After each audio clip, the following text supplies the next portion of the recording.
Welcome to Cycling Fashion Week, the only podcast in the world that is purely concerned with cycling aesthetics, style, and fashion. I am your host, Alex, joined by my co-hosts, Warren and Tony. And Cycling Fashion Week is brought to you by leclub.cc, host to the world's most exciting and premium cycling brands. leclub.cc is your go-to destination for the season's premium cycling apparel. Shop brands like MAP, Universal Colors, Fingers Crossed, Quack, Alba Optics, Sweet Protection. They've got worldwide shipping. They've got the best coffee in the business as well. Demand more from your cycling experience. Go to leclub.cc and you will be very happy with what you're ordering. More brands and categories are going to be arriving soon. And as I mentioned on previous shows, they've got a brand new online experience right now. So the new website for Le Club looks pretty good right now. Okay, Warren, Tony, how is it going this week? I just want to say Le Club because like they just carry the best stuff. Like, and I mean, I know we're sponsored by them, and it sounds like I'm just trying to big them up, which You are. is sort of true. Yeah, But also, like, come on, like everything they've got, the Alba Optics, by far the nicest sunglasses you could be, like, just purely from an aesthetic point. I don't know anything about lenses. Just like all this stuff, the Sweet Protection, the Quack shoes are beautiful, just everything. And we are going to try to get to Le Club physically this summer to record an episode from there, right, Tony? We'll do a live episode from there. You're not allowed to come and watch because Alex hates the community, and that would feel very like community oriented.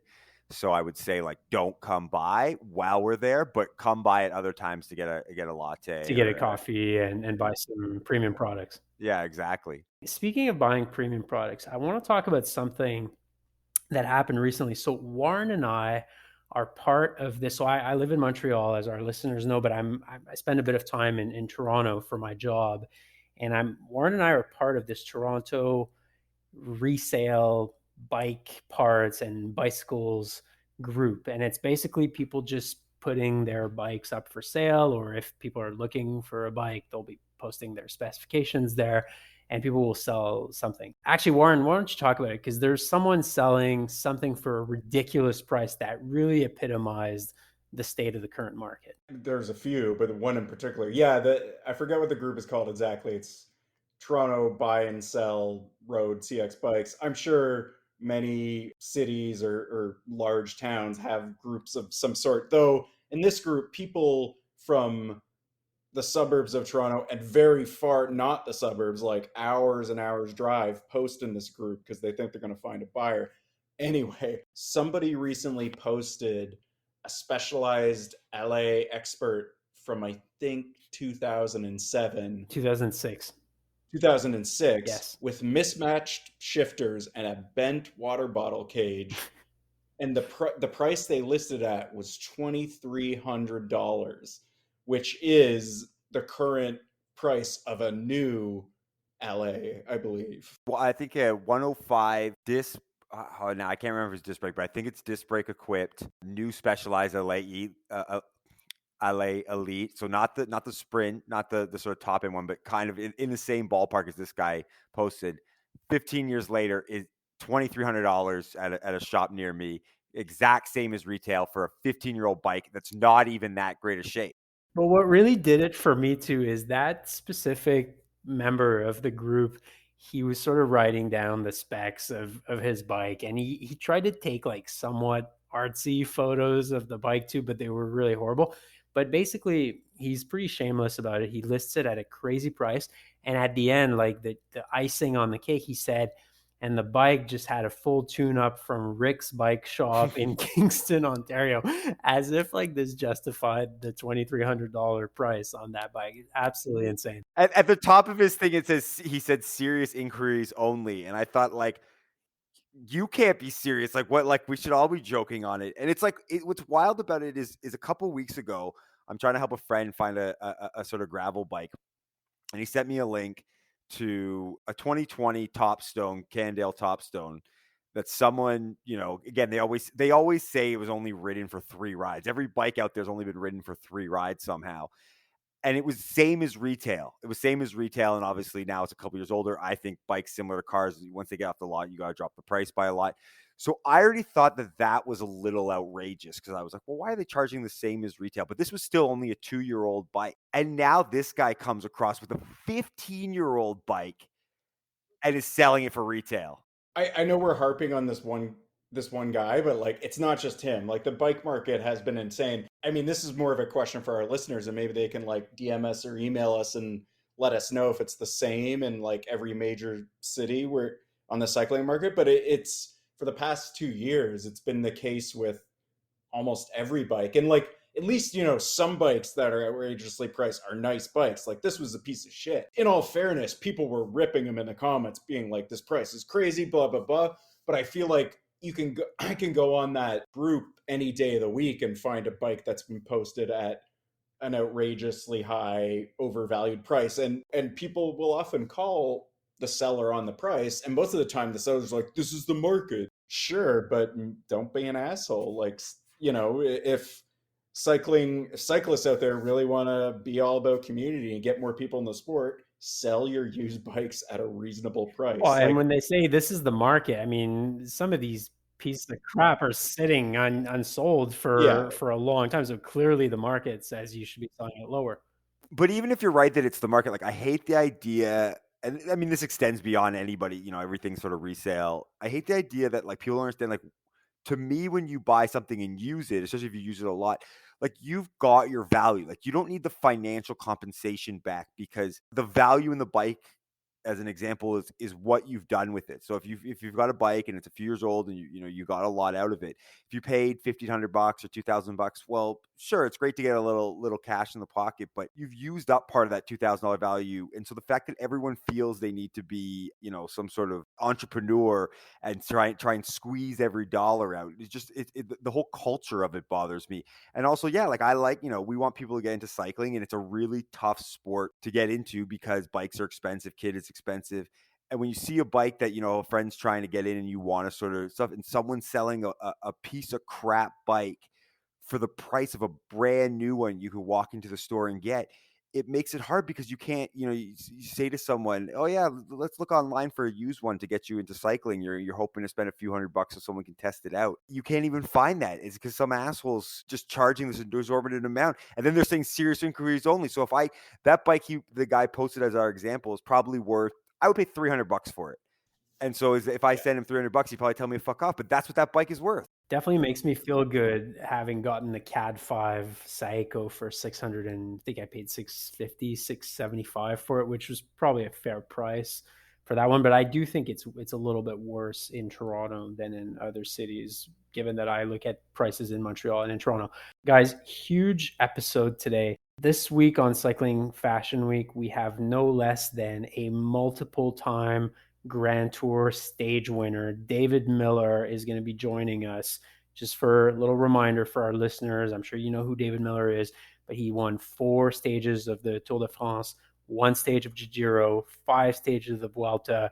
He is a legend of professional bike racing, but also cycling style. He's always been a very elegant rider. So we're very fortunate to have him on the podcast this week. Guys, does that mean we've made it in the podcasting world? It's a huge get. He's a good friend of the show. Our other good friend, Cycling Tips, who I think probably right now are sort of at the top of the podcast, and they have a few different iterations of their podcast. They should watch out. Friendly competition because we're good friends with them, but they should watch out because we're definitely disruptors and we're definitely moving towards the top. Tony, do you think it's a situation like our good friends at Cycling Tips sitting on top of the podcasting world? Do you think it's kind of like Panorama Studios? They're the incumbent, they're on top currently, but we're that little brand that's like rising and getting to the top pretty fast. Yeah, I mean, I think that I think one of the things, and I'm sure this will change when we become like the GCN of podcasts, is that we have no, we have a sort of a small sponsor who's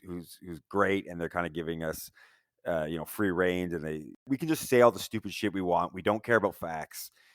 Most of it's just a random opinion that we have that can be probably different the next week. Once we're sort of sold out and we're the the little engine that could, and we're at the top, and everything is sponsored, every segment is sponsored, the shirts we're wearing while we're recording is sponsored, then we'll have to dial it back. But I'm okay with that because that's free stuff and that's why we're here. Okay, next up, our next segment, we are very excited to welcome a very special guest. And I always say that our guests are special, but this one is particularly special because it's not every day that here on Cycling Fashion Week we get to welcome a 4-time Tour de France stage winner, a 5-time Vuelta stage winner, and a 1-time Giro stage winner. So, as you can tell, he's a pretty legendary former professional cyclist, but he's also the founder of Chapter 3, cycling apparel brand Chapter 3. David Millar joins us from his home in Girona. David, thank you very much for joining us and welcome to Cycling Fashion Week. No, thank you guys. Thanks, Alex, Warren, Tony. It's I kind of stumbled across you last week, literally going to a bike shop in Girona. And somebody said, and like, and this, I feel really bad about this because they said, oh, I was just listening to this podcast and they called you out. And I was the narcissist in me was like, "Fuck, I gotta go and listen to that." And I haven't stopped listening to it since. I've gone through your whole archive because it's honestly, it's been missing from my life for so long how you see cycling. But we'll get into that. Thank you for doing what you're doing because I've just been spreading the word. My wife listens to it in the car. It's in the Chapter 3 studio. It's just everywhere I go. I'm just kind of because I'm just laughing the whole time. So thanks to you, it looks like we've taken over Girona. Oh Well, yeah. I guess you're sort of the perfect guest for Cycling Fashion Week because as you can tell listening to our archive, we're huge pro cycling fans on top of being very amateur riders ourselves. But one reason why I was particularly keen to get you on the podcast was because when I started following pro cycling in the early 2000s, my father sort of introduced me to the Tour de France. You were a rising rider, I would say, at that time. And I sort of followed your career throughout the 2000s and the 2010s. And it was always understood that you were a very elegant rider, that you were stylish. The commentators on French language television sometimes would call you le dandy, as you were known to have an elegant style. Your position on the bike was stylish. The clothes that you were wearing were stylish. So in that respect, you're kind of the perfect Cycling Fashion Week guest where, again, as I always say, we look at cycling from a purely superficial and aesthetic point of view. So in this respect, we're very happy to have you on so we can discuss kind of your perspective on cycling aesthetics as well. And we'll also talk about your brand, Chapter 3. Maybe I'll start with a very, very simple question. How did you get started on a bike, and was your interest in cycling just purely athletic at first, or was there more of a cultural, more of an aesthetic background to your first foray into cycling? It was incredibly cultural. It was in the very north of Scotland where I started, and just as it is, I think we're all as they say, Gen Z. So it's kind of 80s, 90s. So I grew up in the 80s where BMX was everywhere. BMX skating was coming up.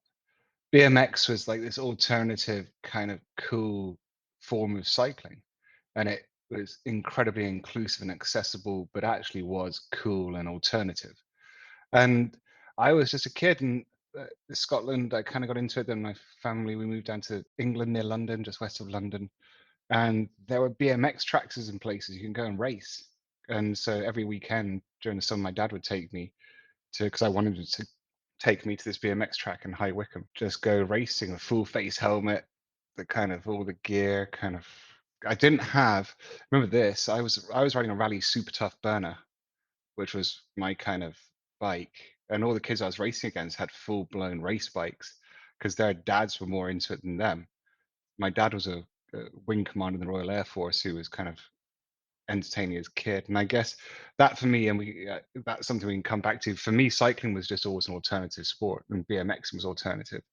And then when mountain biking kicked in the late 80s, my first mountain bike was a Marin Bear Valley that I bought in 1990. I was in 89, and that's then what got me into mountain biking with the same vibe of BMX. And then I went to Hong Kong and again just doing it on my own and did a mountain bike race. And there were some expats there who were roadies from the UK who saw me on a mountain bike. I was 14, 15 years old. And they were like, you should get on a road bike. And I was like, what? The road bike had never even crossed my mind because I'd been BMXing, skating, mountain biking. But then I'd go mountain biking with them at weekends, and they would then leave me with magazines, come and drop magazines off at the shop I'd go to in Mongkok, Flying Ball, and they do videos, VHS videos of bike races, and I'd pick them up and I'd watch them, and I'd then start spending my own money, my pocket money, to go and buy Velo News from this crazy magazine shop, and they'd be wrapped in cellophane, kind of sealed up in this crazy Chinese shop, and I'd take them home, and I fell in love with road cycling because it seemed so insanely romantic and impossible that a sport like that could exist, and nobody knew about it. And so I sold my mountain bike, bought a road bike, and thought, I want to do the Tour de France. I want to do that. And so that was how I got into it. It was just no family, no older brothers, no friends. It was just, I want to go and do that crazy sport. So that's how I got into it. We've mentioned before, Alex isn't one of them, the people, but that like Warren and I could draw a direct line from our starting of skateboarding, especially as sort of early teens, to us being road cyclists. And it sounds sort of very similar kind of thing. We got into it. It was super alternative. It was really cool. You know, this was kind of birth of the internet, pre-internet. So you were at the shops getting Thrasher magazine or Transroll or something. And then I mean, for me, it was kind of the same thing. Mostly for skateboarding, it just physically became too hard, and I kind of got into fixies and then road cycling. But the same kind of idea that it was like, it was cool, but nobody else knew how cool it was. Yeah, and you know what? That's an interesting point, Tony, because shops were the hub. It was only shops. I'd hang out at Flying Ball Bicycle in Hong Kong. There was, I think it was called Cycle Works in High Wycombe, or Dave Russell was this tiny little shop in Twyford, which was like 10 miles away from, because I lived in Hong Kong. My parents were divorced, and in my school holidays, go to the UK, and I knew nobody there because my mum had moved since I'd left. She knew I was getting into cycling, so she joined me up into a cycling club and would drive me around and just keep me entertained, going to these events and different things. But I'd then hunt down, probably through the yellow pages or something, so there's no internet, like the local bike shops, and go and check them out. And there was this one called Dave Russell Cycles, and he was an old frame builder, kind of, and it was this huge dude, and it was this tiny little bolt hole shop in this village just outside the train station. Remember that? And I just used to ride out there, do my kind of rides, and spend, Christ, probably hours there talking to him. And he showed me albums of him racing in the 1950s with Reg Harris and different things, and he built my first custom bike. So that would be 1994. He built me a bike when I was just starting to get good. I was in the national team, and that bike still exists. I use it for an Eroica. So that was my kind of, for me, it was alternative, and I didn't like team sports, and I fucking hated school, and cycling was my escape. See, your story resonates a lot, I think, with us Yeah. as North Americans, because if you're a kid in North America and you choose cycling as your sport, it's definitely alternative, because I guess the most kind of popular kids or the very athletic kids will go into baseball or football Yeah. or hockey or Yeah. these kinds of more North American sports. So I feel like in North America, there is that alternative side to road cycling. Whereas in Europe, it's a continental Europe, at least it's a much more mainstream sport. So a kid who's a good athlete might get steered into it. Another thing you said, I think, is really interesting too, which Tony Warren and I can definitely associate with. I think we were part of the last pre-internet generation. I guess we existed both in the pre-internet days and in the post-internet days. So we can remember what it's like to go into a bookstore and check out the magazines that are about cycling. Whereas kids nowadays, I find, will probably just go on TikTok or Instagram and hear about cycling from influencers, which is a totally different perspective than what we had back in the day. I was going to say to David, talking about going in the shops, is anything like me in the skateboard shops and Warren, it would be hours in the skateboard shop not buying anything. Yeah, that was They didn't it. have any money. And they didn't seem to care. Like the ones around Toronto, and No. it was sort of building up around the kind of late 90s, early 2000s, but it was still a pretty niche sport. It's the And you go community, in, Tony. yeah, the community, and you go in and they'd have couches and skate videos on repeat, and you could sit there, you'd be a 14-year-old with barely $1 in your pocket, and then you could be there for 3 hours and nobody seemed to care.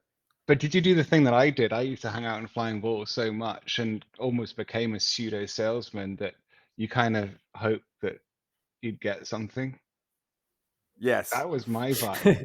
It was Yeah. like somebody's gonna like kind of shout you something, either the shop owner or kind of one of the customers will see you're just this grommet, and just kind of support you. I was very much like that at Flying Bull. I just used to hang out there and got to the point where I was just helping them sell stuff, and then would get freebies, and I was like, bonus. We're, more than 20 years on from the skateboarding stories. We started a podcast and really we just want free stuff. Yeah, So that's it. we haven't changed at all. We started this thing and every time someone says, "Hey, let me send you something," we're like, "Oh, we made it. We did it." Never stops. It So never David, stops. so obviously, so you start cycling, you're visibly pretty talented at it. You've got a natural sort of disposition for I guess cardiovascular activity, and then so you go pro in Europe. You go pro in France, I think in northern France, in Picardy.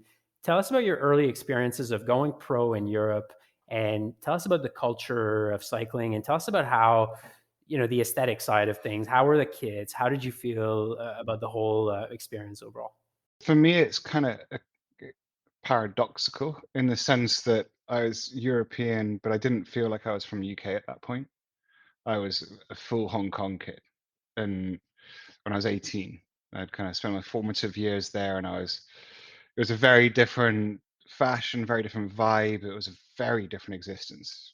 Like this was 1990 to 1995, pre-handover. It's probably one of the most insane experiences anybody could have ever lived, to live in Hong Kong in the early 90s. And or I was supposed to be going to art college, and because I basically, and this sounds really bad, flunked everything else, knowing that I could get into art college. But then I in my school holidays, I go and race bikes, and I really didn't like the UK. I didn't want to live there. I didn't want to go back. I'd left there because I didn't like it. And I didn't really know much about Europe. I'd never seen the Alps, never seen the Pyrenees. And that was one of the romantic things about watching these VHS videos of the Tour de France. It was seeing something that I'd never seen before. We weren't a wealthy family, we went on skiing holidays and did these different things. So those were all kind of, oh, Europe, that seems pretty cool. So when it came to that crunch point, as you say, I was predisposed genetically to be very good at it, and I loved it. So just raced through the ranks, and I thought I could be a pro, like really young. So I told my mum, told my mum, kind of asked, told, I'd like to defer my place at art college to spend a year to turn pro. This is me when I was 18. So I figured if I couldn't turn pro in a year, then I wouldn't be good enough. But at the same time, everyone in the UK was like, you're too young to go, because UK had this really fixed mentality. If you think about it, by that point, this is 1995, 1996, we'd only had 5 or 6 pros in history that had made it. Barry Hoban, you had Tommy Simpson, you had Brian Robinson, you had Chris Boardman, Sean Yates, and that was about it who had made it, like properly made it. And this is the mid late 90s, so it wasn't a trajectory that anybody could take. Kind of night and day with today. Actually, there's so many. UK's had so much success recently. Yeah, it's bonkers. So that's to put in perspective where it was when I was 18 years old in 1996. So I just went to France and I thought, well, if French 18-year-olds can do it, surely I can do it. And I went across, and thanks to Paul Sherwin, who helped me find a place in a team through one of his old teammates, VC Saint-Quentin. And I just rocked up there. I didn't speak French, and in this banged up car, and this team, on Paul Sherwin's word, put me in, took me on board at the last minute, like mid-February. I'd been looking for teams all winter. No one would take me as this unknown Hong Kong kid. I got my ass kicked so bad in the first weekend of racing. I'd never ridden over 100 miles at that point, and the races were 160 Ks, 150 Ks. And I remember going to the phone box. It was a phone box across the road in the village where I was, from the house where the team put me up. And I called up this Mike Taylor, who was my mentor. And I said, I don't think I can do this. And he said, hang on for 2 more weeks. And he said, it'll get better. And he says, you never ridden over 100 miles before, it'll get better. And then sure enough, 2 weeks later, I was winning races. And then I just didn't stop.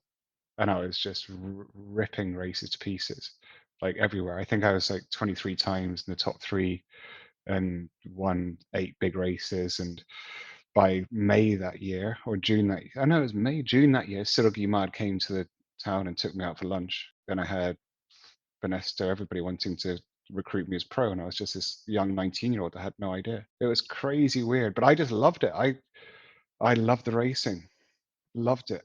I didn't see any of my friends, didn't socialize for 18 months, just went deep in. The most important question is, what did the kit look like on that first team in Northern when you went to Northern France? Yeah, you're gonna love this one. That's a really good. Can you remember AG2R, AG2R, La Mondiale? It started off years ago as Chazal, and that's late 90s, neon green, and Veta. Veta was the co-sponsor. Look that baby up from 1997, 1998. It's Is it the sort of fluoro pink fluoro. with neon green? Exactly. So I have it. I just Googled it. We'll Yeah. put it up on our Instagram. Yeah. Actually, That was our kit, because Veta was owned by this rich dude called Pascal Cordier, who was from Saint Quentin, who sponsored that team. And so the amateur team, like VC Saint Quentin, we had the same livery. It's actually pretty nice. I feel like In maybe hindsight. 3 or 4 years ago, there was a bit of a return of this sort of aesthetic in the market. I see some other Chazal kits that they made later, which are pretty bad.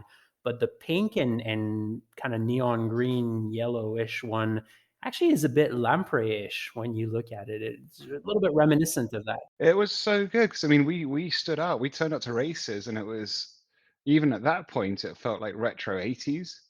Now it's ironic kind of colors, but at that point, it was like, well, you guys are bright because no one had done neon colors on kits at that point.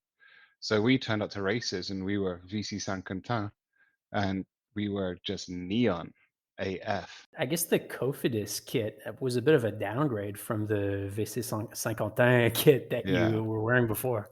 Yeah, Cofidis was a bit of, at the time it was a little bit, because they were one of the first teams to be kind of corporate owned, and they just were just one sponsor. Because up to that point, teams have been multi-sponsors. You'd had Z or Z, as North America would say, GAN, but it was quite rare to have teams that were just corporate owned. And Cofidis and FDJ were founded the same year, 1997, and they both had these very strong corporate branding, and they kept them. They've always kept them. I mean, I think this year has been the first time we've seen Cofidis change their kit in 25 years. Both very strong title sponsors for many, many years. Names that you just associate with cycling overall at this point, along with the likes of Quickstep and Yeah, but they're not though. Quickstep's always got a secondary sponsor. True, Cofidis has true. never had a secondary sponsor. FDJ has never had a secondary sponsor.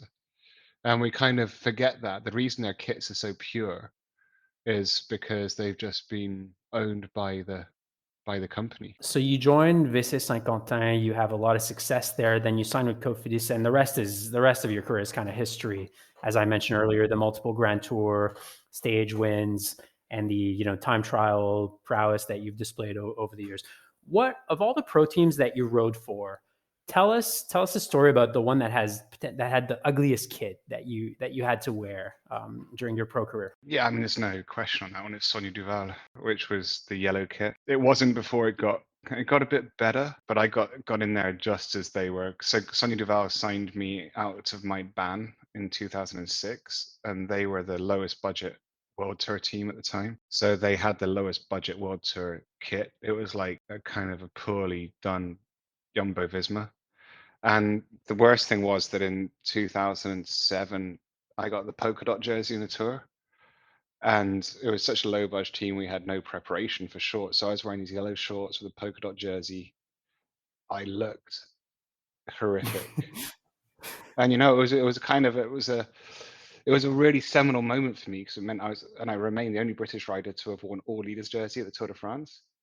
But when I completed that, I looked like a licorice all sort. It was like really bad. And it's true that yellow shorts with the polka dot jersey it's kind of like the McDonald's color palette there. It's it was, and hey, I know I told this story. I had it for 3 days, and who was a French rider who I knew, and actually I was like, you know what, go and get the points. I don't need to keep this anymore. I actually let him go and get it.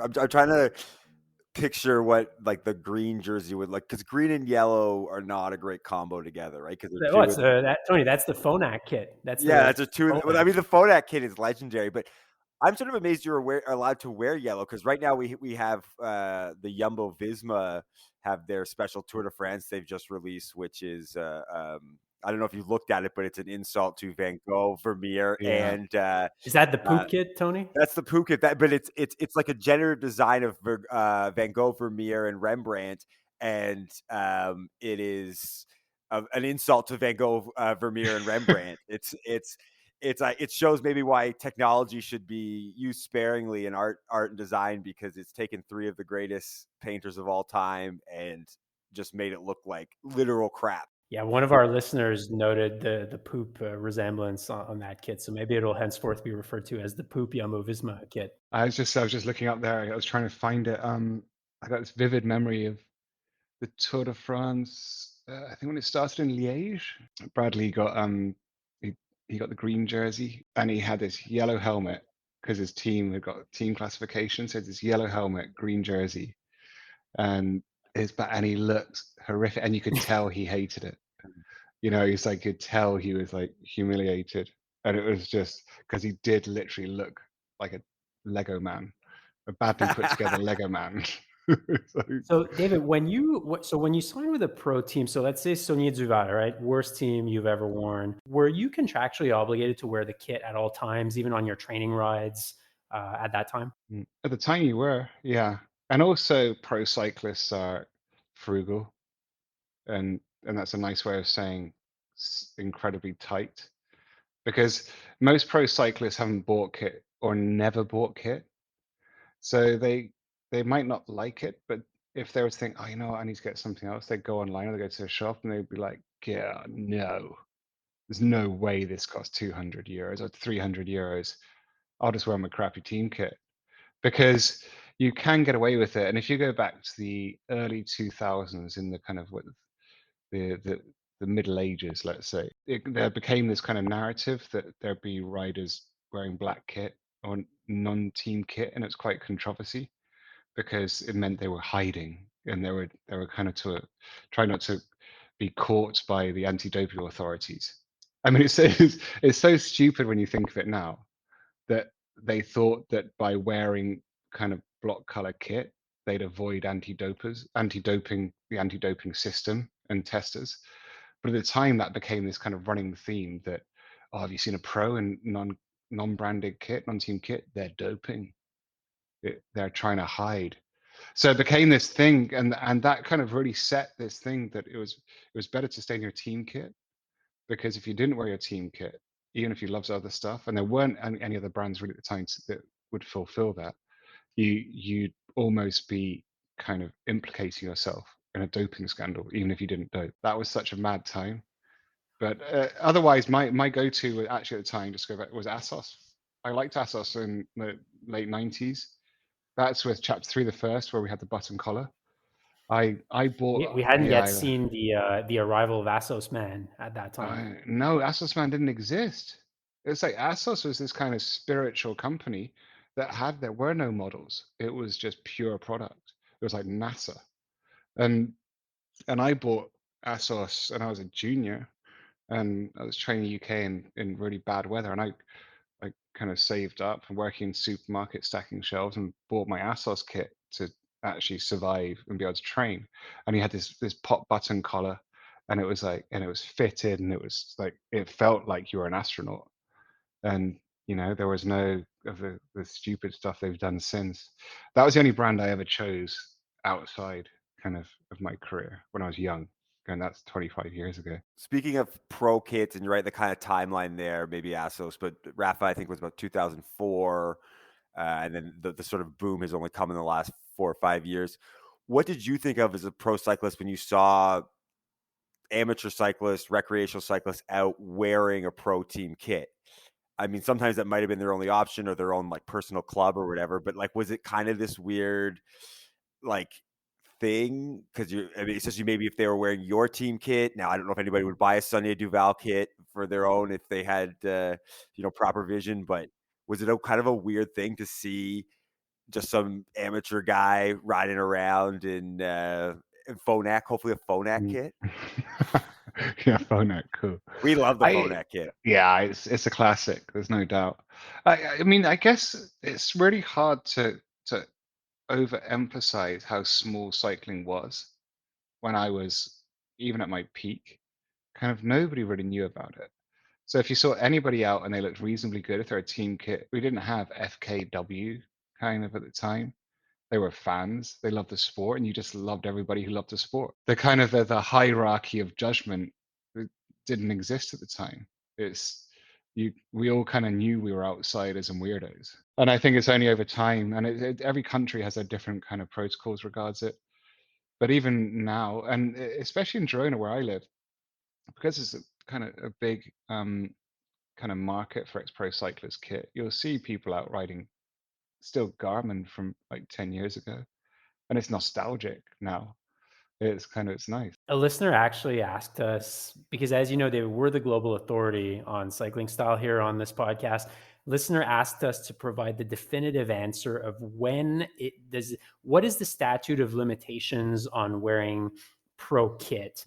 And Warren, I think we said 15 years, right? Or 10 years. 10 years. 10 years. But it's got to be 10 years after the company stopped, after the team stopped. I mean, I know there's some that have like gone at like Covidis and FDJ and stuff, but like, I don't know if it can be 10 years while the company's going on. Why don't you just put it the same as the statute of limitations for doping, which is 8 years? Actually, that would make sense. And it's just if they've done it for that, that's kind of makes sense. And there's a life cycle. We always say life is a cycle of 7. So if you put 8 years, that's given a year kind of thinking time. Fair So enough. I'd Maybe say it's 8 years. 8 years. And 8 years in Chinese is good fortune. 8. Listen. David, so you go to Saunier Duval for a couple of years, then you join a team that is still in existence today, and actually one of the teams that's had some of the better kits, arguably, in the pro peloton over the last few years, which is now EF Education First, which at that time I believe was called Slipstream. And you joined them in 2008. Now, they've been known for good kits since then, but the 2008 Slipstream kit was maybe not their finest moment. And you said there was a story behind that kit with the Argyle, the light blue, and the orange as well. So can you tell us about that? Yeah, so I'd met JV, Jonathan Waters, and Doug Ellis, who was the owner, at the 2006 Tour de France presentation in October. And I spent most of the next year, and I became an owner of that team, a co-owner of that team with them. And I spent the whole year kind of on the ground recruiting riders. And they already had that Argyle design, which is very JV, and it was quirky and very much JV. And I had nothing against that. But what we did, and it was very clever, we asked the fans we created a competition to create our jersey in 2007.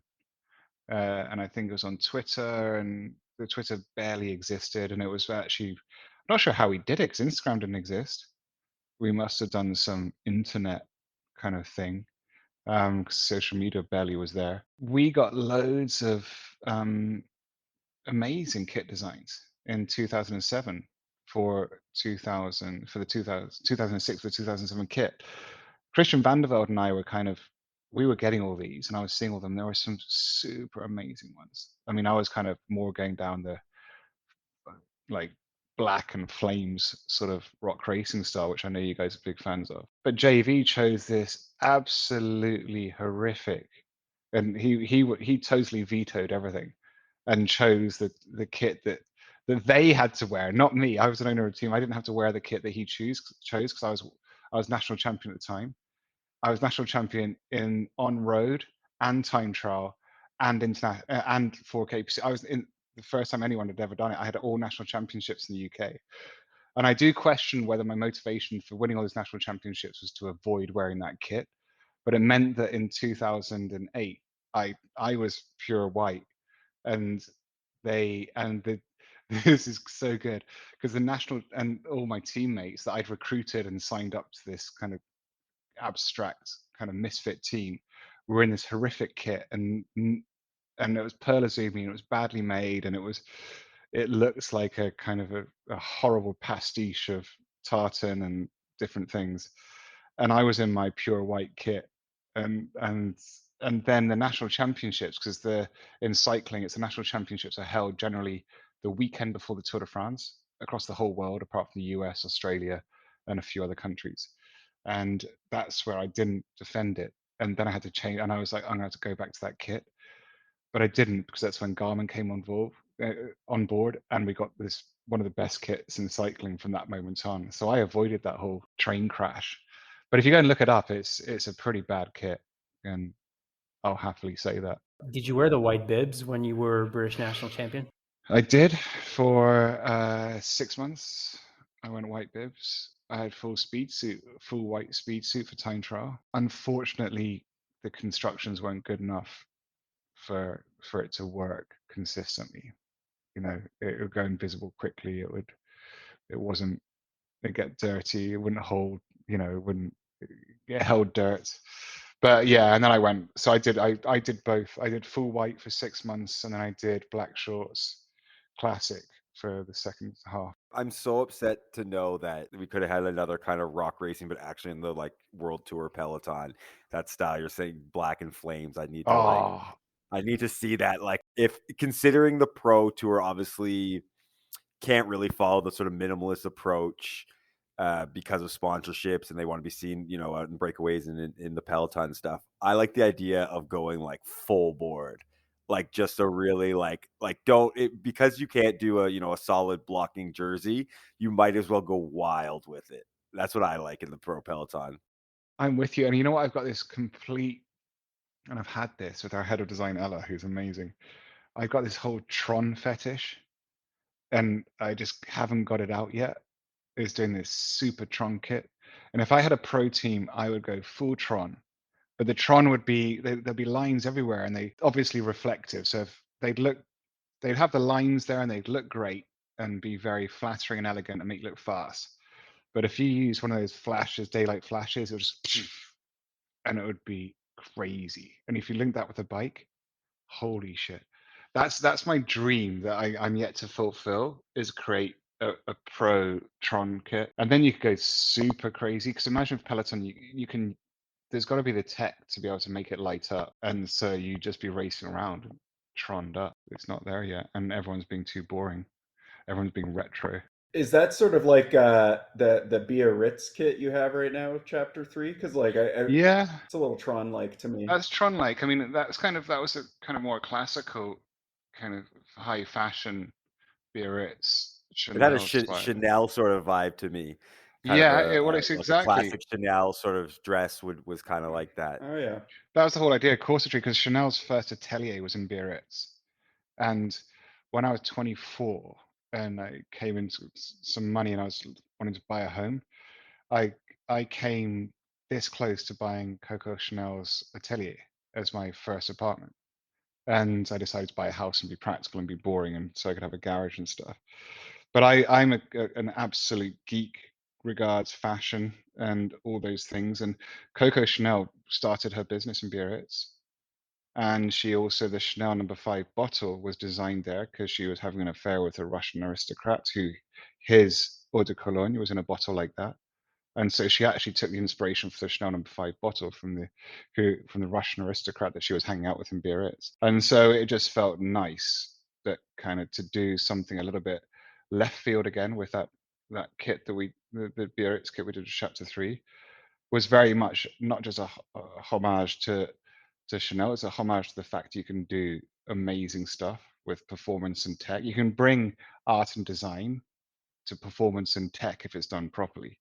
And that one it's got the most incredible construction to it.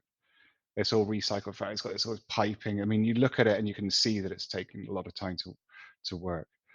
And I guess in many ways, Warren, that's sort of prototype to what I'd one day like to do with racing.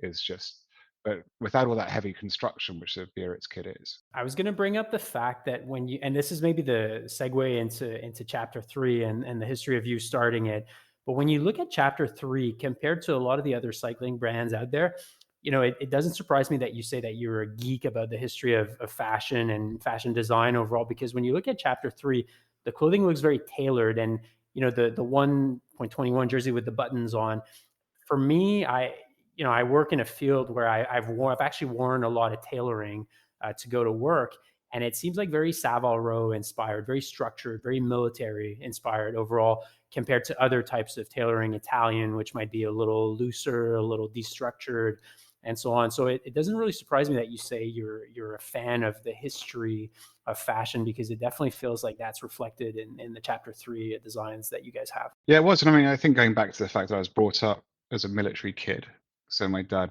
was always wearing uniforms, and I was surrounded by that.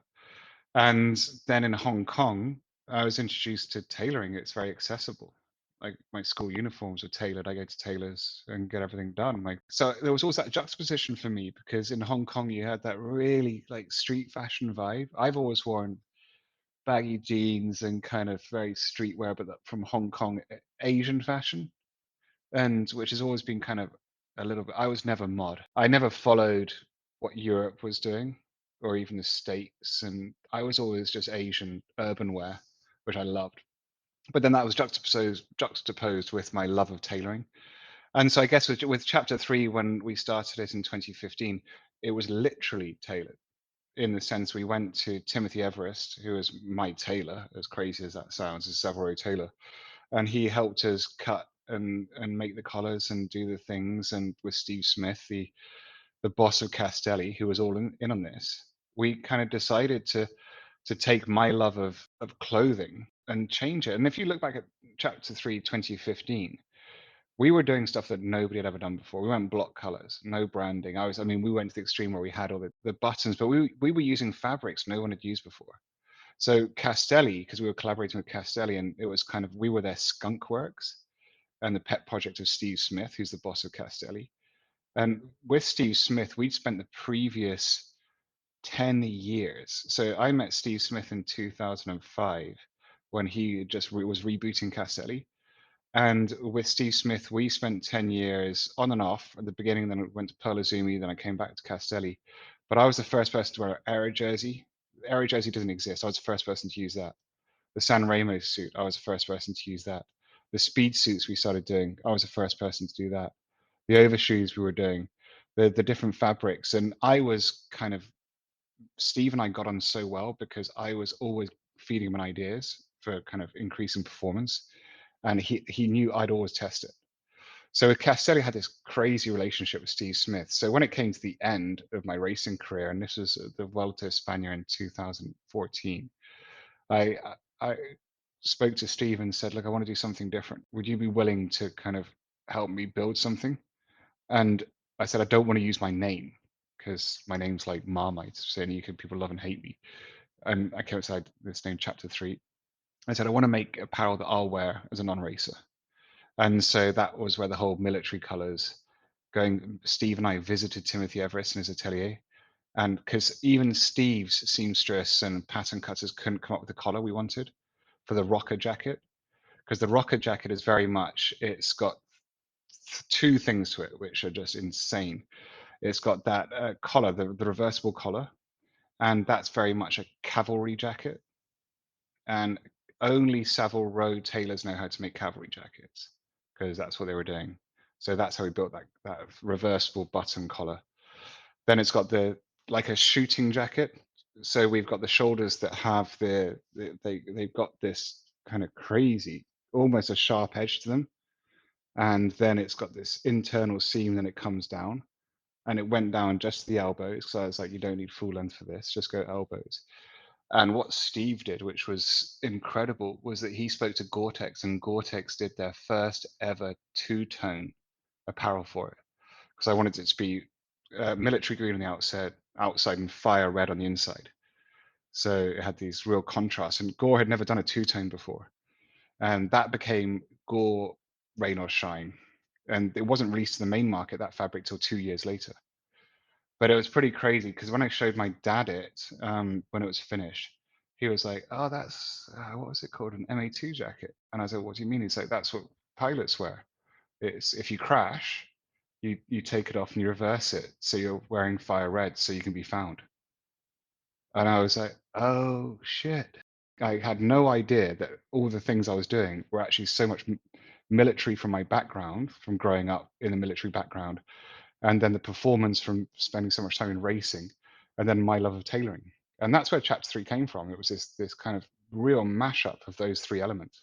That's really interesting. It's actually very different from a lot of the kit that you see on the market today, because there definitely is a heritage behind the story of chapter 3, your love of tailoring, the military influence, whereas I feel like certain other brands out there don't necessarily have all that philosophy behind it. They're just more focused on producing whatever it happens to be popular at the moment. We've mentioned it before, and there's a lot of follow the leader in cycling, where sort of one company takes a certain cut or kind of color palette, and the next thing you know, kind of companies in that same strata kind of become very similar shortly after.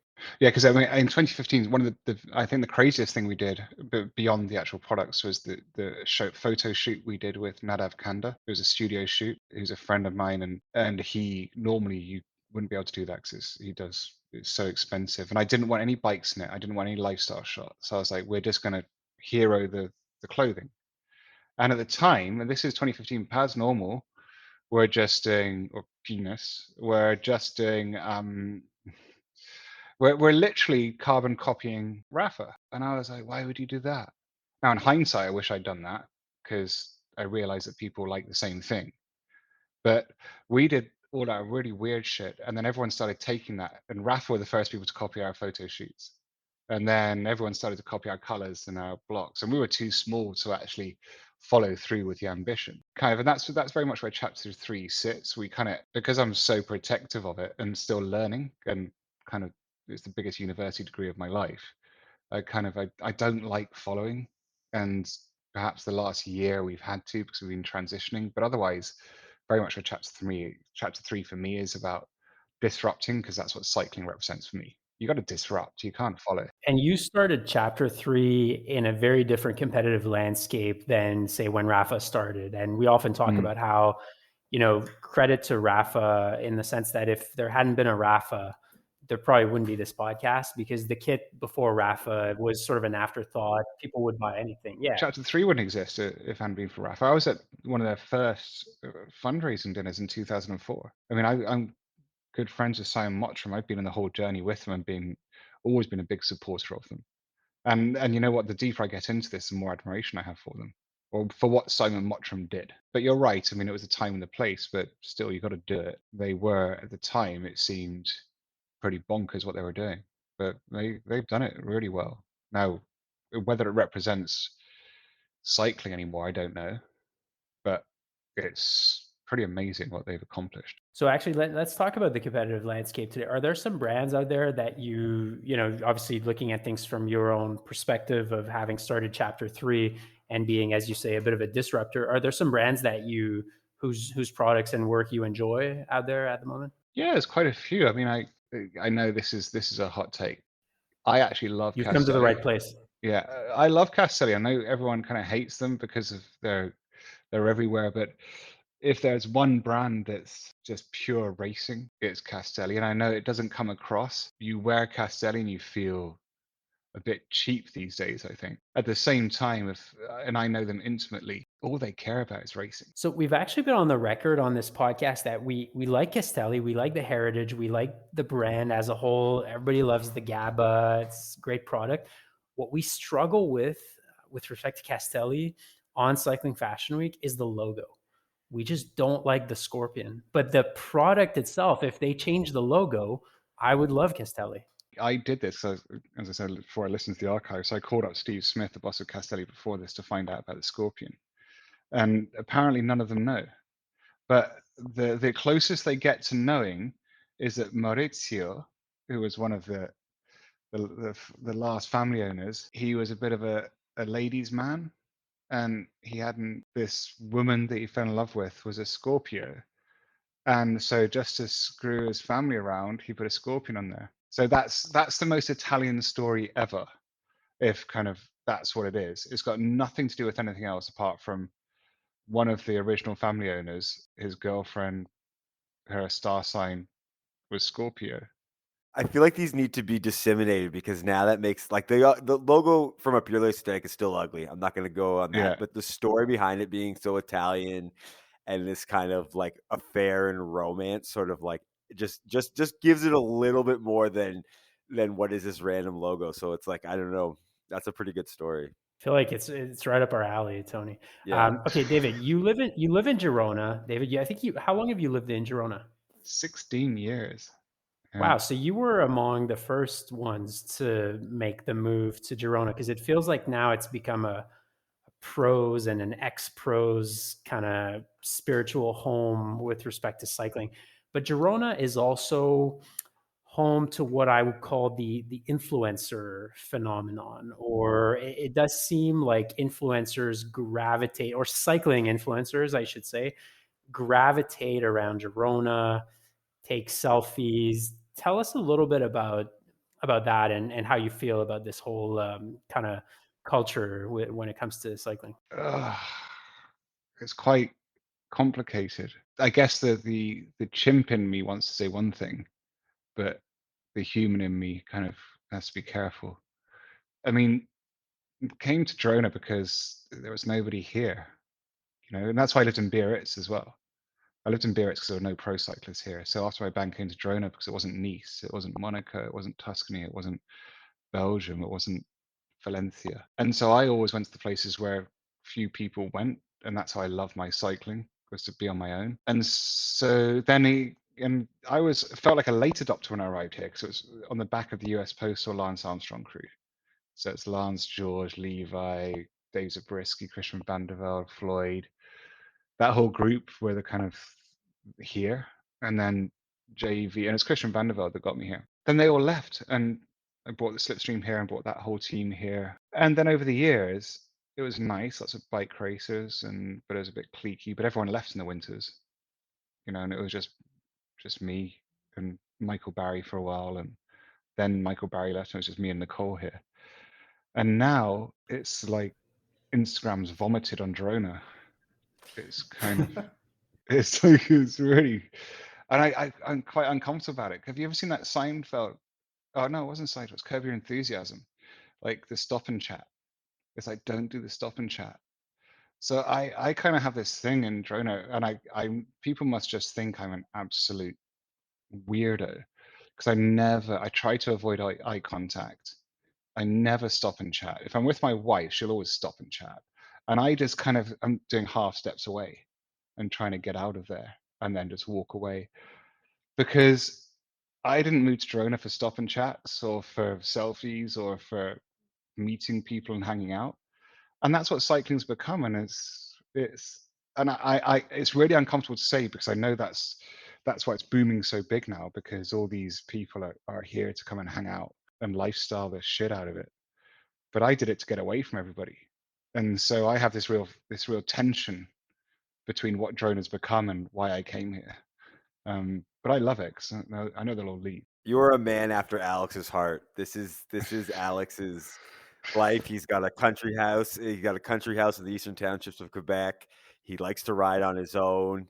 He doesn't need other people. He doesn't talk to many people. Look, my best mileage is done alone in the rolling hills with the cows looking at me. That's the best time when I'm kind of focusing on my thoughts. That's the true escape for me. Whereas these two guys, they live for the community ride and the coffee stop and all of this, which I'm okay doing it once in a while.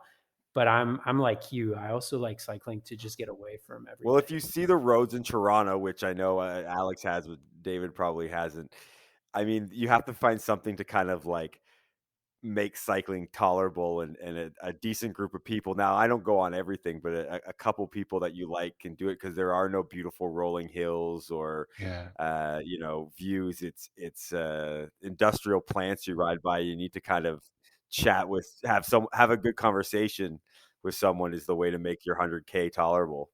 We have one rolling hill, and it takes 40K to get to it and 40K to come back. Well, they took the worlds away from me, but I won a worlds in Hamilton, so I kind of saw the distant Toronto in Hamilton, and yeah, but I never got close to it. Here's a question for you guys. So this is something that really I've been thinking about. because all brands these days, and I think all companies are always told about building community, and especially in cycling. But it's really difficult for me to build a community because obviously I'm like Alex and find it quite hard to build community. But is there a space for a brand that is anti-community? You know, that's what I mean. It's a really, because Paz Normal, they're doing all their shit. You got Rafa with all their clubs. You got La Passione, kind of, I don't know what they're doing. Nicole with their club and just spanking money on everything. All these brands doing these different things, but they're all doing the same thing. Last episode, we were actually discussing how sort of PNS seems to be doing it with respect to the community, where they have this whole big kind of influencer get together in Mallorca and then talk a lot about the community. But then Warren and Tony were saying that in the Toronto community, there sort of isn't much of a community there. So it seems to be a bit of a disconnect between what is said and what is actually done. I think for me, I think for a brand that would pitch itself as not necessarily anti-community, but saying cycling is alternative, cycling is an individual sport, is something that you do to get away from it. I think that's a very strong story that speaks to me personally. So my day job is in advertising, David. Like Mm. our listeners, I don't think even know that. I don't talk about it much. But in my mind, that's sort of probably the inevitable reaction to all of these brands taking on this community thing. Because yeah, we were talking about how Panorama in Toronto is a bit more elitist exclusive, but I wouldn't call it anti-community, because in my mind, anti-community is like, yeah, more about like the solo hard rides, the Belgian hard man, hard person. Like, so I think it's probably just a matter of time until a brand does take that up, whether it's an existing brand, maybe a smaller one, probably not somebody like Map or Rafa, But I was going to say that Rafa, I felt that Rafa was actually sort of early on advertising to that way. Like, I remember there was one of the Rafa films years and years ago they had released called Van Diemen's Land, which is what they used to call Tasmania. And it was just like the kind of, they had that very sort of, the Rafa styles come to know that sort of panorama copies. And it was this idea, kind of what Warren's saying, this sort of solitude, hard man in this sort of tough weather, and that kind of, it's an individual thing. It's you against your mind. And it felt like companies kind of were doing that. And then something happened, I don't know, market research or something, that now it has to be community riding, everyone together. So I think there's a space for it because people liked it back then. This is going to blow your minds here. You might know it. Do you know what the stripe is on the Rafa arm? No. I don't actually. This is going to blow your minds. Prisoners of the Road. So they kind of, when they started, they were very much that, Tony, that kind of idea where it was all the suffering, the black and whites. That was the kind of crying into an espresso on the side of a mountain. That was kind of the Rafa. We're on our road. We're finding ourselves through the glory and suffering. And so they took the idea of kind of prison stripes, but they just left one stripe and it's on your arm. You're a prisoner of the road. That was the original Rafa kind of brand concept, which is pretty nuts. But then jumping from that, going back to what you were just saying, Warren, is Paul Smith, Sir Paul Smith, the designer, has this great line, which I've always loved, regards what he does. He says, "We don't do fashion, we do individuality," which is so what he does and what they do. This is why Cycling Fashion Week is so important, and that we have you leading the global movement is because people need to understand what cycling fashion is, because nobody does, because everyone's just like lemmings following the latest fashion. We're losing individuality. We're losing that ability to, why it all started was to be different and to kind of be you can be something different. You don't have to go and all dress the same in the same pastel natural colors with letters on you. What you're saying reminds me of Tony and I have this friend in Toronto named Sean, who's a cyclist, but he's a fashion designer, like by trade. He doesn't really follow the cycling trends. Like his sense of style is so good. He'll just roll up to a ride in like this crazy combination of brands and colors that I would never be bold enough to try, but he makes it work because his fashion sense is good. So that's the kind of thing, to your point, is maybe kind of missing, because it's easy to look at like, the latest Map or PNS lookbook and be like, oh, I can just Yeah. buy that and throw it on and I'll look fine. But like he comes up with these like wild looks and is just like, And that's interesting because we've talked about it before, and he's kind of been my example of like how, I mean, he actually even makes some of his own stuff because he can sew, but how, you know, mixing and matching brands and kind of putting an outfit together is kind of like the ultimate in showing you have style. And we got a message from someone, or might have been a comment, basically saying like, no, you have to buy all the same. Like if you wear something, it's got to be all the same brand. So like if you're gonna wear a, you know, Panormal jersey, then you can't put a Map and then an Attacker, you know, socks. Like it's all got to be the same. And it's kind of like, but then that's not really style. Like that's not this kind of, there's no creativity. Like obviously we don't own a brand that we can make whatever we want. We have to buy what's available, but the style comes from buying multiple things and saying, how do I put this together uniquely? Yeah. And I was just thinking, because I got 3 kids, 3 young kids, 10, 8, and 6, and I love reading them books. And there's a book called Odd Dog Out. And it's like, it's just, they're always like kind of mini fables or metaphors for life. And it's about this dog that just, it can't fit in because everyone dresses the same. And so they leave someone it's just, you look it up. It's such a good story because it's such an analogy for where cycling is right now. And I'll be totally transparent here. We did it because with Chapter 3, when we left our Castelli collaboration, we made the leap out to make our own products. And that was last year in the midst of COVID. And I copped out slightly. I went fully sustainable because we're fully recycled. Like, I mean, the stuff we do is nuts how sustainable you are. And we don't talk enough about that.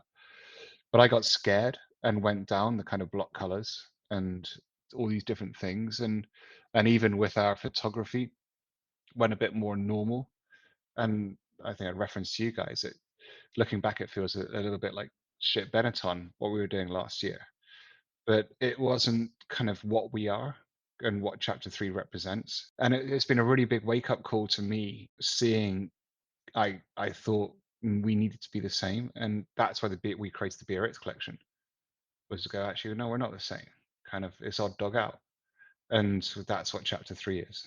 And we need to figure out how to kind of find that again and encourage people not to be intimidated by cycling. Because if you turn up to a group ride, if you're in Mallorca at the PNS influencer thing and you saw them turn up, you'd be terrified of cycling. You'd be like, oh, I'm not skinny enough.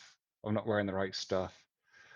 So there's this fine line between, I always like to think of cycling as being eccentric and kind of eccentric, and it's the home for the weirdos, it's the home for the interesting people, it's the home for the individuals. So I've got this real conundrum because I know for our brand we need to build a community, but how do we build a community that embraces individuality? And that's where fashion's important, because fashion's about style. It's about individuality. It's not about conformity. It's not about having to wear a uniform. And so, yeah, I'm finding it really kind of interesting at the moment and challenging, because the vibe now is that in many ways, I think there's loads of normal people riding bikes. We're losing the eccentrics. We're losing the cool, interesting people because they're scared, because they don't want to wear the same thing as everybody else. And it feels like now you have to wear the same thing as everybody else. If I was at 18 now or 15, I wouldn't want to be a cyclist. I'd be like, I don't want to hang out with all those people. They all look the same. See, you just made a huge plea for rock racing here. Huge plea. Yeah. Huge plea. Okay, David, we're gonna wrap up the interviews. We do this with every guest. We'll do rapid fire questions. So I ask you questions. There's usually 2 choices, or you feel free to bring up another choice, and you can give us a quick answer as to why you picked that. So I'll start with the first question. What's your number 1 pro kit of all time? Anything that Andre Darrigat wore, whatever he wore, he looked amazing, and he encapsulates just what cycling was in the 50s and 60s. And if you go through and look up Andre Darrigat, he won 27 stages at Tour de France. He was Biarritz, kind of French, the most dignified. He's cycling. He's like the anti Bradley Wiggins. You know, it's kind of, he's class. Best pro kit in today's peloton. I think I have to go for Argyle Kit. Yes, I think good A answer. favorite. I feel vindicated. Yeah. White or black shoes? White or black socks? White. Black socks if it's raining. White, black if it's raining. So, David, you've lived in a bunch of places. You've lived in Hong Kong, France, Spain, the UK. Which country has the best style on the bike? Hong Kong. People get dressed to the nines. Favorite pro race that you raced? La Vuelta a España. Really? Ooh. I just love it. As a bike racer, it's the best race. It's just so much fun. I know this is supposed to be the quick answer question, but could you quickly just say why it's like fun or better? Yeah, because I could go there. We didn't have any of the. I was on a French team or an American. All the pressure after Tour de France was gone, and most people flaked out. And I used to go to the Volta to race my bike as just a pure bike racer without any of the pressure. And it was just. And it's Spain. The vibe was amazing. Now, this question is really for me. Is the biggest regret of your pro career never having raced the Grand Prix Cycliste de Montréal and therefore never having climbed the hardest col in the world, the Côte Camigny in Montreal? How do you feel about that, David? You know what? I do actually regret that because one of my best friends is Ryder Hesjedal, and being able to go to a bike race with him in Canada would have been a joy. And I've never been to Montreal. Oh no, I have been to Montreal. I went there for a World Anti-Doping Agency conference, but it was snowy, and I do regret that, to be honest with you, Alex. I would have loved to have raced the classic, the greatest classic. It's the greatest classic of all Yeah. time. It beats Paris-Roubaix. Yeah. It really is Yeah. good. Actually, Yeah. David, we're recording this in late April, and we just got 15 centimeters of snow today, so it's Standard. pre-bags cycling. Yeah. But again, speaks to the fact that Camigny is the Yeah. hardest climb in the world. There's snow on Yeah. top of it, Yeah. just like the Stelvio. Okay, so important question. So you're familiar with Cycling Fashion Week. We throw a lot of stuff in the Canal. Is there something you would like to throw on the Canal? We throw this opportunity out to every guest that comes on the podcast. So if there's something you'd like to throw in the Canal, this is your moment. Disc brakes. I hate disc brakes. Yeah. I find From a functional perspective or aesthetic point of view? No, functional. It's like I've said this since the beginning. I've never had a problem stopping on a bike. That's like the easiest thing to do on a bike is stop. It's, and especially with modern kind of caliper brakes, if you've got the right brake pads with the right rim surface, you can brake in all weathers. It feels like it's over engineering, adds weight, it removes the elegance. A bike should be a beautiful piece of simple engineering. The moment you bring oil and hydraulics, a bike doesn't need oil and hydraulics. My bike that I ride now is a Factor 02, which has 2014 Dura-Ace mechanical and caliper brakes, and it's a beautiful bike. And I got disc bikes, and I got these things, and honestly, they're the bane of my life. They're a fucking nightmare. So I take it you're not a Di2 guy either. You're a I got mechanical Di2, shift. but I know for my own personal bike, my bike that I rely on without fail, it's mechanical Dura-Ace. So I agree with you. I mean, the look of rim brakes, I've gone on record, is just the way to go, the look. But from a practicality standpoint, at first I was like, I got a cross bike with disc brakes. I thought this is really great. You kind of feel that stuff. And then on my road bike, I have disc brakes. A little bit was, practicality and maybe a bit of future proofing. But recently I had some brake rub. And if I had, any of that kind of stuff on a rim brake bike, I could fix it sort of very quickly, easily myself. It spent me like 6 hours. And afterwards I felt I was a master mechanic. And that's something that's bothered me about like the modern road bike. It's getting further and further away from being able to just do stuff yourself very easily with sort of a basic set of tools. And with my bike prior to the Marinoni, it was just a kind of simple aluminum Scott, everything threaded. I could fix the whole thing. I could recable and fix the whole thing by myself, and I am not a good mechanic within like an hour. It's ruining it, disc brakes. It's the beginning of the end. That's not why we got into cycling. Influencer culture and disc brakes getting That's together it. to That's destroy it. cycling. It's the beginning of the end. Influencer culture and disc brakes and tubeless tires. Yeah. Yes, Warren has yes, been on that. 100%. Yes. I agree with you there. 100%. Tubeless Terrible. tires. I hate It's them. like they just keep going down, and I just keep taking them back to the bike shop. So I'm like, I'm not touching this shit. I'm not gonna stick fluid in my tires. That's just makes no sense to me. The air goes in there, not liquid. before it was so simple. You just pumped it up and changed brake pads, and now it's like liquids all over the place. Cycling is about air. It's not about liquid. David Miller, thank you very much for coming on Cycling Fashion Week on the podcast today. It was a true pleasure to hear your hot takes that you brought to the podcast, but also to hear about your approach to cycling style and chapter 3 as well. So we're very honored to call you a friend of the podcast. And whenever there's something you want to say about cycling style, you're welcome to come back anytime you want. Well, thank you very much, guys, because honestly, you guys we need you. The whole global cycling community needs you three to keep doing this and do it weekly, because everyone's lost track. Everyone's gone mad. So thank you. Okay, it's not because we have distinguished guests on the podcast that we are not going to throw stuff in the canal, because that is a bi-weekly occurrence. We throw the stuff we don't like from the cycling and the cycling fashion world into Montreal's La Chine Canal.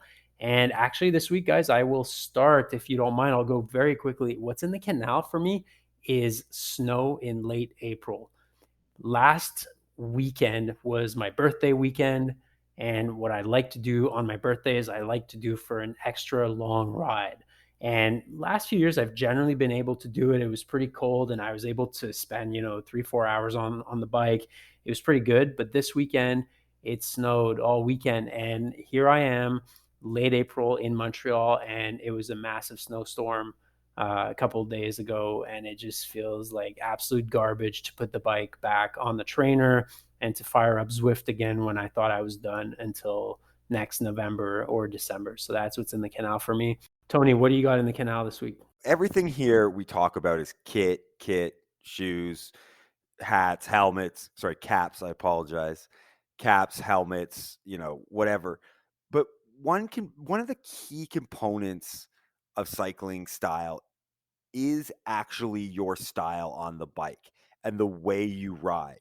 Now, some of that can come down to fit. We think, you should make sure your bike fits properly, but some of it is just purely the function of your body. And so I saw recently a guy powering down the road. He had a strong tailwind because I had a very strong headwind and he was going the opposite way. He was grinding away at 40 RPM, like bouncing on the bike. It just looked awful. I'm sure a coach would tell you it's also a really inefficient way to ride, that low of cadence. But I think the way you ride the bike is so important for your style. So I'm throwing shitty cadence, usually lower cadence, but sometimes people spin way too high. Tony, 2 words, Chris Froome.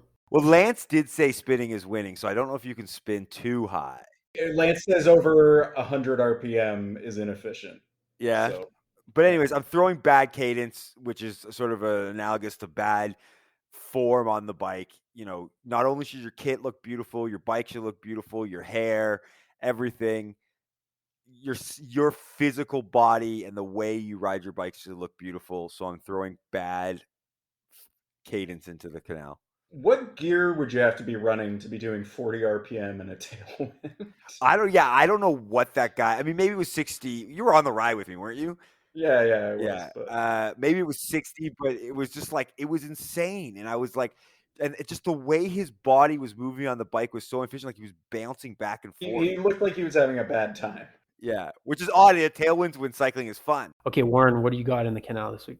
My canal for this week is actually, it relates to what we talked about last episode. We did a big discussion on brand ambassadors, brand summits. We kind of singled out Panorama a little bit, maybe a bit unfairly, but I did want to just talk about, because one thing I've personally seen, and I have a feeling it may be common with a lot of these brand ambassadors, I'm going to throw into the canal selling the kit you get for free from your brand sponsors on buy and sell groups on Facebook or online or whatever. Because if you're a brand ambassador and you're getting a bunch of free kit and you're taking all this content and posting on Instagram, but then you're turning around and selling it as lightly used or basically new or nearly perfect or whatever, and you're selling it for almost retail price, also relates to what we talked about at the top of this episode about used bike prices being insane. It's all sorts of shady and shitty behavior, in my opinion, and probably against whatever contract you might have as a brand ambassador. So I don't even know if this is on the up and up. It's probably not, especially if you're getting your partner to do it for you. But I'm throwing that in the canal because, like, if some company is giving me free kit, first of all, thank you. Yes, send it to us. If I don't want it, or if I, first of all, buying used kit is kind of gross, especially bibs. I personally don't do that. But my first instinct is, if I'm done with kit, is to give it to somebody. Give it to somebody who's new to cycling, or to maybe somebody who can't afford to buy new kit right now, or their kit's a little worn or something. That's what we should be doing with it. Why do you need to sell kit you got for free at a reasonably high price? Just give it to somebody you know. I don't know. That's what I'm throwing in the canal. Like, it just it seems wrong. Because you got to rise and grind, get this bread, right? Everyone's a hustler now. There's no more altruism, right? You've got it. You've got to hustle, baby. Make the dollar every way you can. People are very proud of that kind of stuff. And so, Just on a practical level, I personally would not wear, let alone buy, bibs that were worn by someone else. no. What if No. that person is prone to saddle sores? Without getting into the details, I'm not wearing those bibs. Sorry.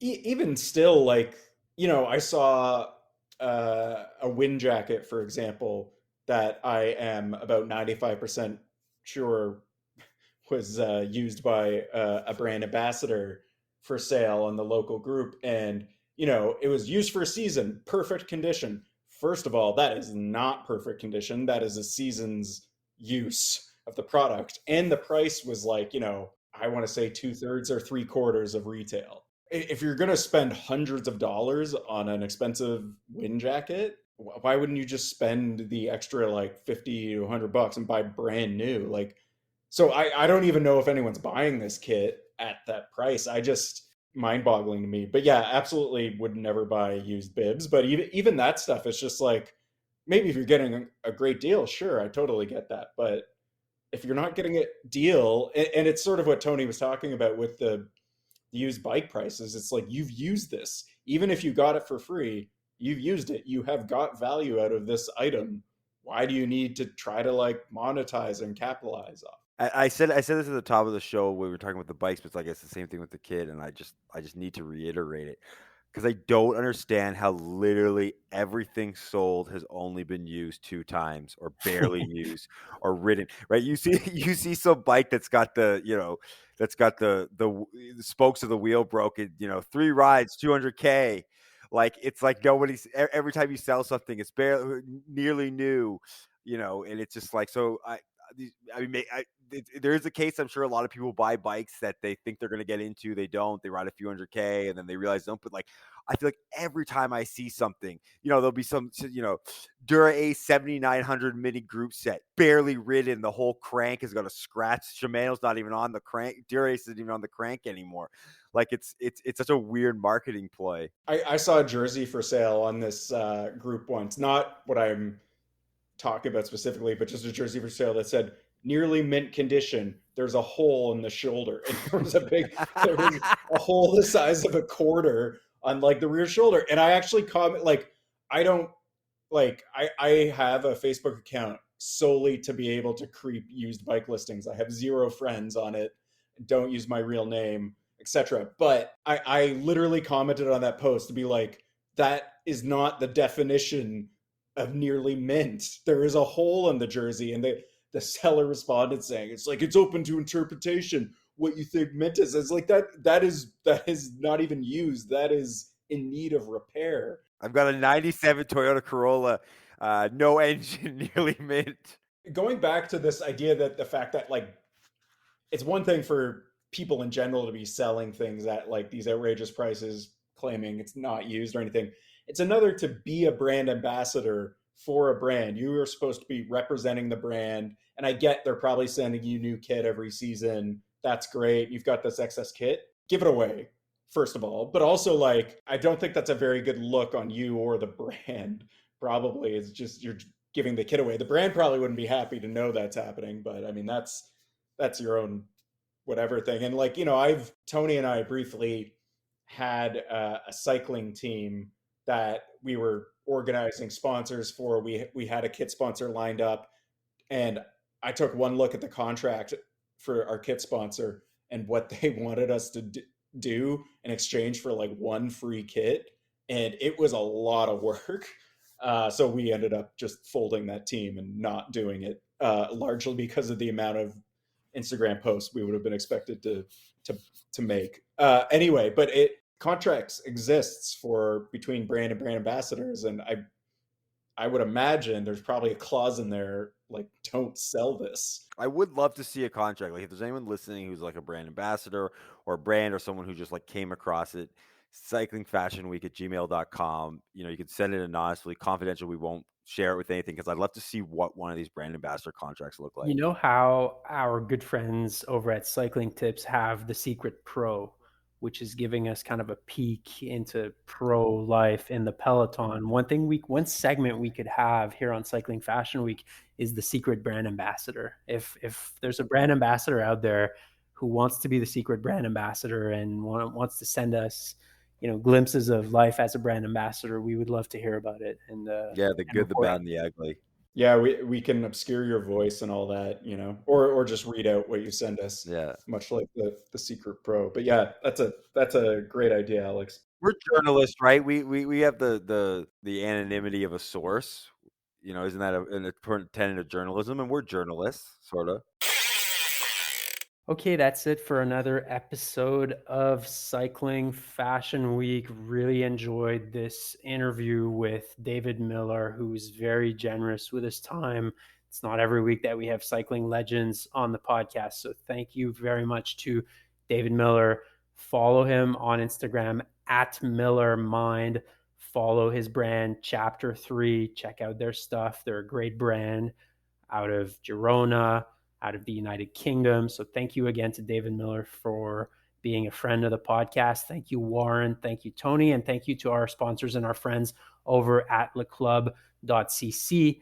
Leclub.cc is your go-to destination for the world's most exciting cycling brands. They've got brands like MAP, Universal Colors, Fingers Crossed, Quack, Alba Optics.